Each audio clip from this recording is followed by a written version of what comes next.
You see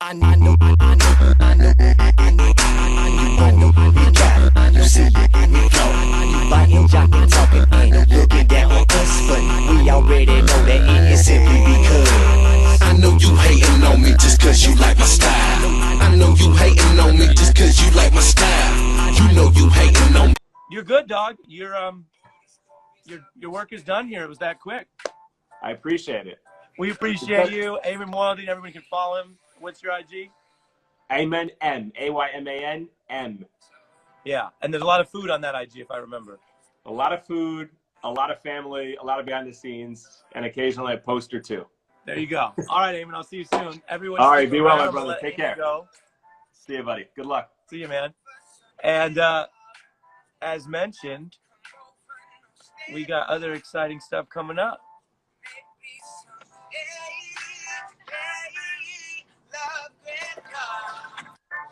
Hey. How you doing? I'm all right. I'm doing all right. How you doing? I'm doing great. I'll let you tell the people who you are.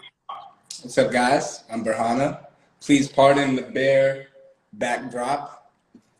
Just moved into a spot, so I'm working with what I got. Amen. And I'm Ari Melber for folks that are coming from Berhana's page or whatever. I do the news and culture. Thank you for joining us. I found you first through the song Wild. Okay. And I was like, this slaps. What is your sound? What is your genre? What's your inspiration? Oh, that's fun. A lot of people ask me what I consider my genre to be, but I don't really know. A lot of people say alternative R&B. They've said like retro pop. They've used a few different words to describe it. So I just let other people say what it is. Yeah. Yeah, to me it feels, and I guess we have a little bit of an echo. Maybe you want to turn me down a little bit. Ooh, okay. I go this way. And while you do that, I'll give everyone a little more flavor. I only know that because one of our esteemed commenters mentioned it. But what is keeping you creative during this whole COVID period? Or do you give yourself a break too, like some people step back? Yeah, I think it's a mix of both when it comes to the day-to-day. It's, some days you wake up and you feel like you have so much to say and you feel so inspired.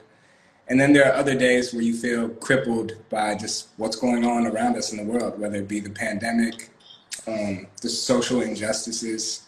It's just so much at once. So I think, a lot of artists and people just have to give themselves time to process it all.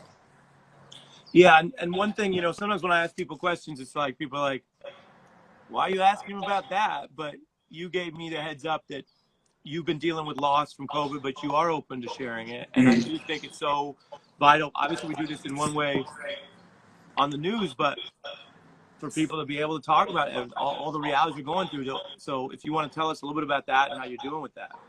Yeah. Recently, my grandmother passed away. Super close to her. And it's tough.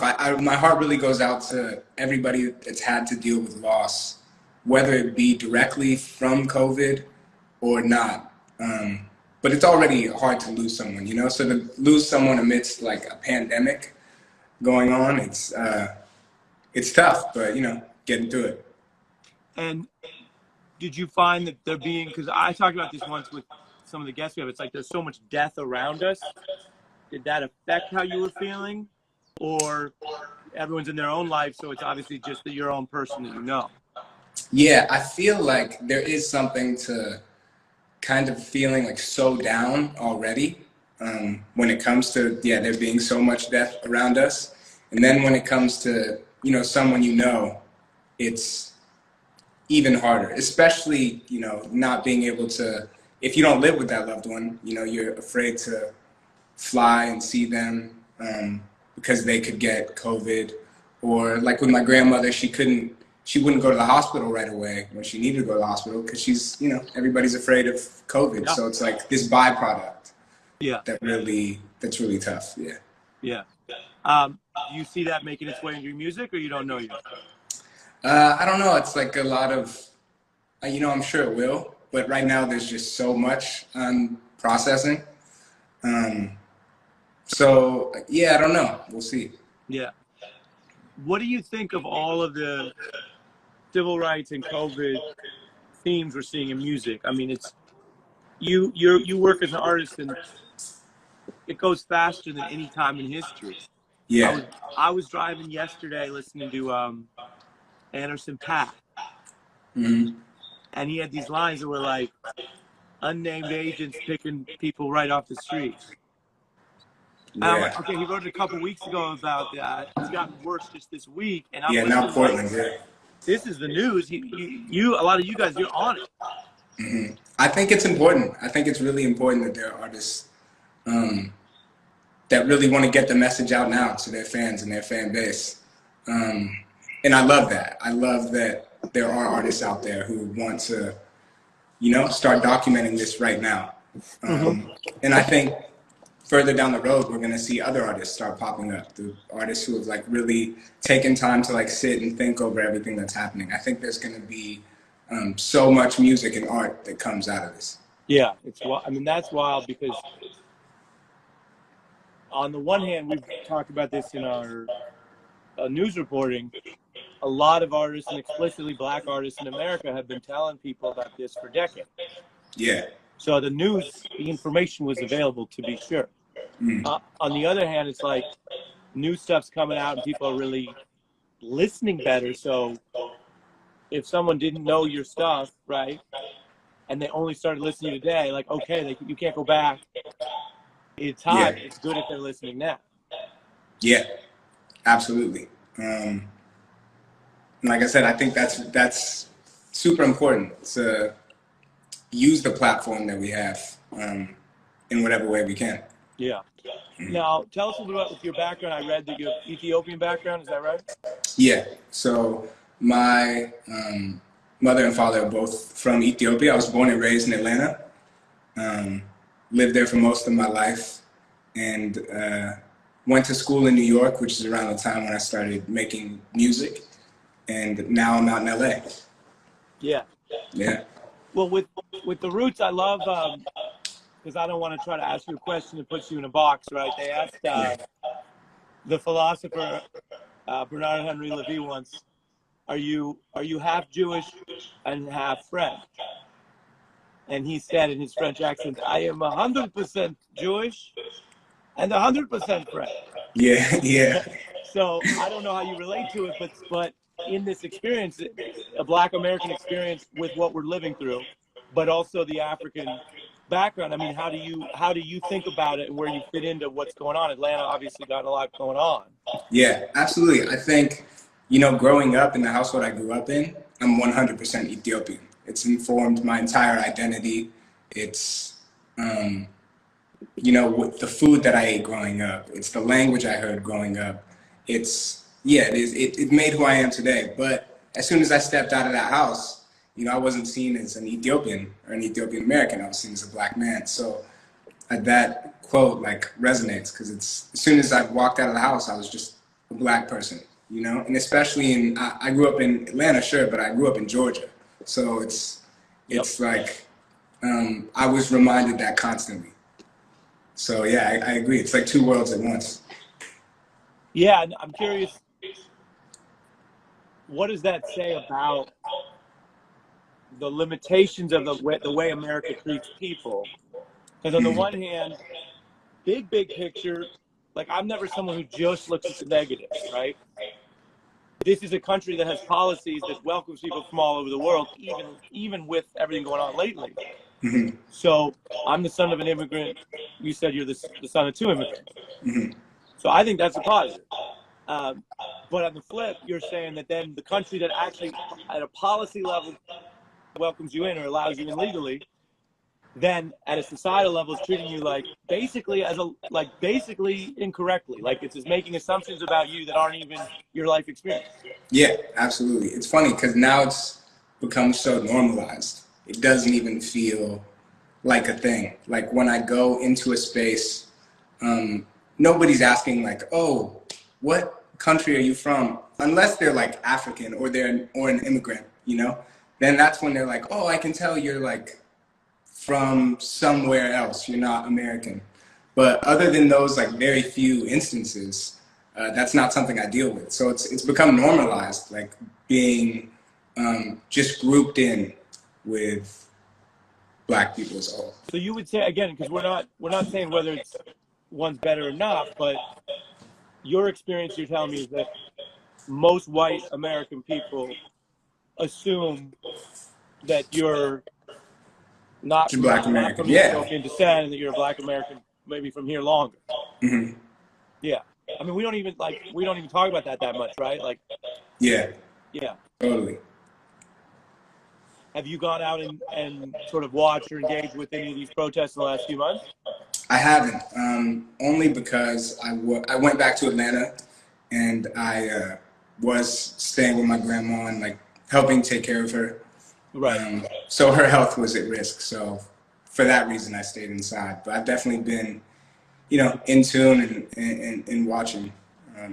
Yeah, sure. No, and there's many different ways to engage it. So with your sound, do you want to work with other vocalists and rappers, or where does that fit in?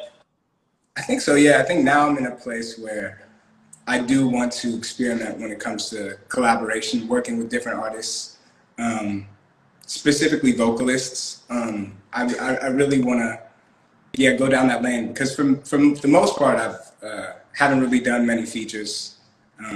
Everything's been pretty like solo, so I'm excited to see what that's like. What are there any vocalists or rappers that come to mind? I really love Melber. She's a vocalist that I really like, that I really want to work with. Sweet. Mm-hmm. All right, I'm going to give you mine, all right? Okay, give them to me. With your sound, what do I know? I'm just a listener.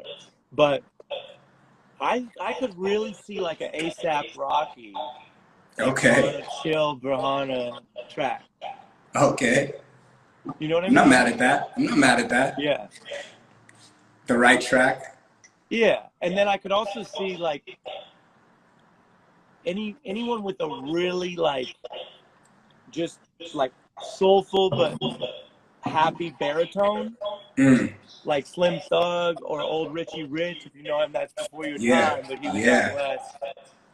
Yeah, that'd be nice. I like him. We gotta hit him up. All right. Hey, if I could do any plug, any connect, yeah, I would. And so what else do you see coming down the pike for you musically? Because, in reading about you, like, I got the stuff here. They talk about, well, I'll read a little bit to you. I think it's always funny to, like, did you read the Fader piece about you? Okay, yeah, you might need a refresh. They're like, in the summer of 2016, a little-known singer named Berhana released a self-titled debut. 6 eclectic R&B-ish tracks that, if listening consecutively, lovingly paint a portrait of a creative 20-something's daily routine. Mm-hmm. And they talk about how they basically, I don't know if it's true or not, they make you have to be very mellow, like you work at your own pace. Mm-hmm. Yeah, no, I think that's true. I think that's it's very true. I take my time, work at my own pace. I think in terms of like down the pipeline, I think I want to still create things that feel like an experience. I think that was one of the big things I was doing with that EP. Was I wanted it to feel like an experience, like a documentary, like you were coming into my household where I was growing up and you were hearing the sounds that I heard and you could feel like you were there. So I think that's something I always want to bring into my projects, including this next one. I like that. When I talked to Rizzo once, he was like saying he wanted every album to feel like a full movie. Yeah, and I totally get that. Yeah, go ahead. I love that. I think those are always my favorite albums, the ones that feel so immersive, Just thinking about, like growing up, like The Love Below, for instance, I thought that felt like a movie, and it hit so many different notes that by the end of the album, I was so satisfied and I couldn't wait to listen again. And I think those are the things that I want to create. Well, you know what Andre 3000 said? It don't cost much to pay attention to me. There it is. There it is. There it is. I've watched your interviews. You always drop one bar, at least one. Well, you brought him up. Before I let you go, I'm going to read some of your top songs. As always, I like people to know if you're watching, you can check out Burhana on all streaming services, streaming platforms, as they say. The top ones that I see here are Grayla, Janet, Wilding, Golden, and Health Food. Where would you tell people to start with those? I'd say start with Janet. That's the very first song I ever put out, so I feel like it's a Really? good introduction. Yeah. Yeah, and that's got, on what I'm looking at, it's got tens of millions of streams. I love it. All right, everyone, so check out Burhana. Go follow. Go to Janet. I'm going to leave this up, and I really appreciated getting to know you a little bit. I hope we can maybe keep in touch. Absolutely, man. Thanks for having me. Absolutely. Great. And thanks to everyone for watching. As always, stay safe out there. I know you hating on me just cause you like my style. I know you hating on me just cause you like my style. You know you hating on me, you know you like my style. I know you like my style, you know you like my style. They know you hating on me just cause you like my style. Say it, you hating on me, you know you like my style. I know you hating on me just cause you like my style.